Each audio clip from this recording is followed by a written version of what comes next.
ये क्वेश्चन 4 है। इसकी स्टेटमेंट जो है ये है कि a building height over time is modeled by h of t is equal to 100 plus 20t, which is the which is in meter, and t is the time in months.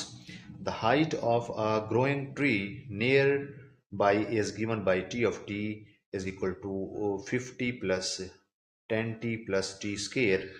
तो इसमें हमें करना क्या है, पहला पहला पार्ट ये है कि at what time will the building and the tree have the same height. हमें टाइम फाइंड करना है पहले पार्ट में, जिसमें बिल्डिंग का और ट्री का जो है वो हाइट बराबर हो, और दूसरे पार्ट में हमें ये फाइंड करना है what will that height be, और उस वक्त जो है उसकी हाइट जो है कितनी होगी उस टाइम पे। तो ये हमें कैलकुलेट करना है। तो इसमें जो है हमारे पास दो इक्वेशन जो दी हुई हैं, एक बिल्डिंग के लिए है उसकी हाइट डिफरेंट टाइम पे, और ये जो ट्री है उसकी हाइट डिफरेंट टाइम पे। तो ये जो है कब बराबर होंगे, वो टाइम हमने कैलकुलेट करने हैं। तो अब देखें, अगर बिल्डिंग और ट्री की हाइट बराबर होगी तो इनको हम इक्वल कर देंगे। H of t is equal to t of t, और इससे हम टाइम कैलकुलेट कर सकते हैं। एच ऑफ टी जो है ये हमारा 100 प्लस 20 टी के इक्वल है, और टी ऑफ टी जो है ये हमारा 50 plus 100 T plus T square के इक्वल है। इन सब वैल्यूज को राइट साइड पे शिफ्ट करते हैं तो 0 equal to t square plus 10t plus 50, ये अरेंज कर रहा हूँ मैं, माइनस 20t, ये राइट साइड में माइनस हो जाएगा, और माइनस 100। तो हम इसको लिख सकते हैं ऐसे, टी स्केयर, ये हम ऐड करते हैं, माइनस 10t और माइनस 20t, तो माइनस 10t आ जाएगा, और 50 माइनस 100 माइनस 50 इक्वल टू 0। ये हमारे पास एक क्वाड्रेटिक इक्वेशन बन गई है। तो अगर हम इसके ऊपर क्वाड्रेटिक फार्मूला लगा दें तो इसमें इसको अगर हम कंपेयर करें, ये जो स्टैंडर्ड फॉर्म होती है quadratic a t square plus b t plus c is equal to 0, अगर हम इससे इसको कंपेयर कर दें तो इसमें जो ए की वैल्यू होगी वो हमारे पास होगी 1, बी की वैल्यू हमारे पास होगी -10, और सी की वैल्यू जो है वो होगी -50। तो क्वाड्रेटिक फार्मूला लगाते हैं, t is equal to minus b plus minus under root b square minus 4ac, और इसको डिवाइड करेंगे 2a से। तो t हमारे पास जो यहाँ से कितना आ जाएगा, b की वैल्यू पुट करेंगे इसमें, माइनस b की वैल्यू माइनस है तो ये माइनस इसके साथ मल्टीप्लाई, यहाँ 10 आ जाएगा, plus minus under root minus b की वैल्यू -10 है, बी स्केयर की वैल्यू जो है क्या होगी, वो 10 का स्केयर 100 हो जाएगी, और इसमें ए और सी की वैल्यू ये पुट करेंगे तो यहाँ से हमारे पास ये माइनस और ये माइनस सी वाली वैल्यू का ये मल्टीप्लाई हो तो ये प्लस हो जाएगा, और यहाँ से जो हमारा सोल्यूशन आएगा वो कितना हो जाएगा, ये 50 को 4 से मल्टीप्लाई करेंगे ये 200 आ जाएगा, और डिनोमिनेटर में 2 इंटू 1 ये आ जाएगा, t is equal to 10 plus minus under root 300 divided by 2। तो t की जो वैल्यू है इसको हम देख सकते हैं, ये हमारे पास कितनी आ जाएगी जी, ये हमारे पास आ जाएगी 10 प्लस माइनस ये 300 का अंडर रूट जो है लेते हैं तो ये हमारे पास 17.32, और इसके नीचे 2 आ जाएगा। अब t की ये दो वैल्यूज हमारे पास आ जाएंगी, t is equal to 10 plus 17.32 over 2, जो कि बनता है जी, ये इसका सोल्यूशन जो है हमारे पास 13.66 आ जाएगा। और दूसरा आंसर जो है वो हमारा नेगेटिव होगा, तो वो हम लेते नहीं है, माइनस वाला, यानी 10 माइनस 17.32 लेंगे तो वो हमें ज़रूरत नहीं पड़ेगी। तो टी का जो सोल्यूशन है बेसिकली वो हमारा कितना है जी, टी इज इक्वल टू 13.66 के बराबर आ गया। ये हमारा टाइम आ गया, टी इज इक्वल टू 13.66, ये हमारे पास आंसर है मंथ्स में, मंथ्स, ये हमारा आंसर आ गया।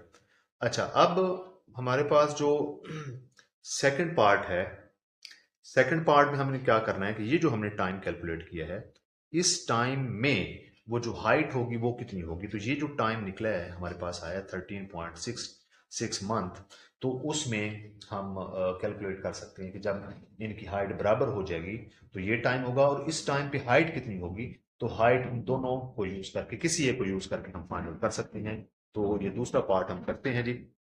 तो हमने ये जो टाइम निकाला था, t is equal to 13.66, months.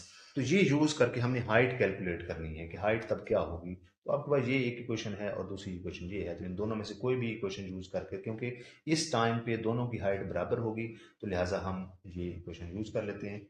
Height of ये जो हमारे पास है बिल्डिंग की कह लें या ट्री की, ये दोनों की हाइट बराबर होगी, is equal to 100 plus 20t।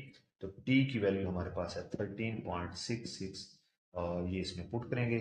h of 13.66 is equal to 100 plus 20 into 13.66। तो ये जो है जब हम इसको मल्टीप्लाई करेंगे और सिंप्लीफाई करने के बाद जो हमारा सोल्यूशन आता है इसका हाइट का, ये जो हमारे पास फाइनल सोल्यूशन होगा इसको कैलकुलेट करने के बाद, ये ऑलमोस्ट जो है ये सिंप्लीफाई करने के बाद ये होगा 100 प्लस इनको मल्टीप्लाई करते हैं तो ये 273.2 ऑलमोस्ट आता है, और इसको ऐड करेंगे तो ये 303.2 मीटर्स हो जाएगा। मीटर्स, ये हमारे पास जो है आंसर है हाइट। तो इसी तरह से जो है हम ये वैल्यू जो है इसमें दूसरी क्वेश्चन में पुट करके भी हम ये कैलकुलेट कर सकते हैं। तो ये हमारी ट्री की और किसकी जी बिल्डिंग की हाइट होगी 373.2 meters at time t is equal to 13.66। ये वो टाइम है जब दोनों की हाइट बराबर हो जाएगी। नेक्स्ट क्वेश्चन है, इसमें हमें एक स्टेटमेंट दी हुई है। A radioactive substance has a half-life H of 2 year if the initial quantity Q of naught is 200 grams and the exponential decay function is Q of t is equal to Q naught 1 by 2 T over H. Then find the remaining quantity after 6 years graphically। तो ये हमें calculate करना है। तो solution इसका हम देखते हैं। ये हमारे पास जो क्वेश्चन 5 है, इसका क्वेश्चन क्या है जी, जो गिवन फंक्शन है वो हमारे पास क्या है जी, क्यू ऑफ टी। ये उस क्वांटिटी के लिए हमारे पास दिया हुआ है Q not 1/2 T power T over H. तो अब इसमें जो एच है वो हमारे पास है 2 ईयर के बराबर, और टी जो है ये हमारा 6 ईयर हम कंसिडर कर लेंगे। और नेक्स्ट जो है जो हमारे पास ये हाफ लाइफ टाइम है 2 ईयर, और दूसरा जो है ये हमारे पास आफ्टर 6 ईयर जो टाइम होगा ये ले लेंगे। और इसमें जो क्यू ऑफ टी है, क्यू ऑफ नॉट है वो हमारे पास 200 के बराबर है। ये क्वांटिटी भी हमें बताई हुई है, ये सारी क्वांटिटीज इसमें पुट करते हैं तो हमारे पास जो सोल्यूशन आएगा वो देखते हैं जी क्या आता है जी। क्यू ऑफ 6t की जगह 6 पुट कर देंगे, इक्वल टू क्यू नॉट हमारा 200 है, और 1/2 पावर जो है टी की जगह पुट करेंगे 6, और डिनोमिनेटर में आ जाएगा हमारा h2। तो इसको सिंप्लीफाई करेंगे तो 200 इंटू 1/2 पावर यहाँ से 3 आ जाएगी, और ये हमारा जो सोल्यूशन है 200 इंटू 1/8, और इसको सिंप्लीफाई करेंगे तो ये हमारे पास आ जाएगा 25। अगर हम 200 को 8 से डिवाइड करेंगे तो 25 के बराबर आ जाएगा।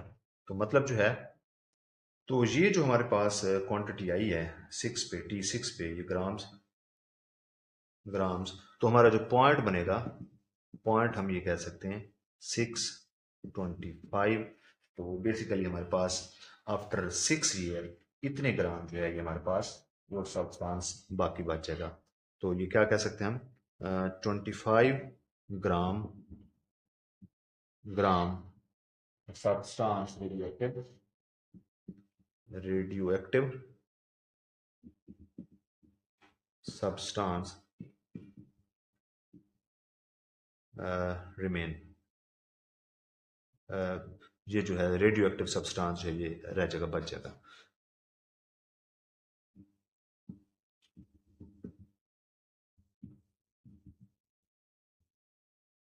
After 6 year.